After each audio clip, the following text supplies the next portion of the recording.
All right, let's get back to that breaking news from the White House. President Trump announcing a 90-day pause on all reciprocal tariffs except for China. World markets are currently being treated for whiplash after Donald Trump hit pause on his global tariff strategy. Well, I thought that people were jumping a little bit out of line. They were getting yippy, They were getting a little bit yippy, a little bit afraid. From the United States Study Centre at the University of Sydney, Associate Professor David Smith, do you think this is part of some overarching plan, or is this a backflip from the Trump administration?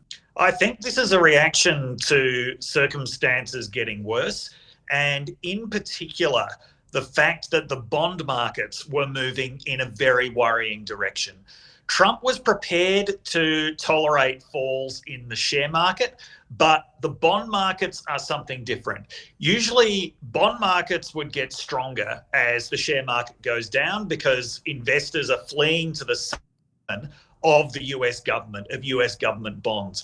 Instead, what we were seeing was that the bond yield was increasing. That is, the interest rates on bonds were increasing. That means that investors in US government debt were selling it off.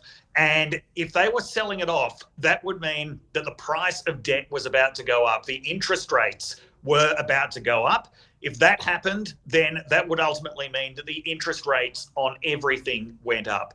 For Trump, this would be really worrying for two reasons. First of all, it's a sign that investors no longer trust the United States government as a safe haven in an economic storm, which is understandable given that the economic storm was caused by US government policy. But the second thing is that for Trump himself and for a lot of people in Trump's inner circle, interest rate rises are really bad news. Their own businesses are dependent on interest rates being relatively low, on them being able to borrow money relatively cheaply. And certainly all of Trump's policies as US president are dependent on the United States being able to borrow money fairly cheaply. So he could tolerate price rises, he could tolerate a share market collapse. He couldn't tolerate the prospect of the price of borrowing going up.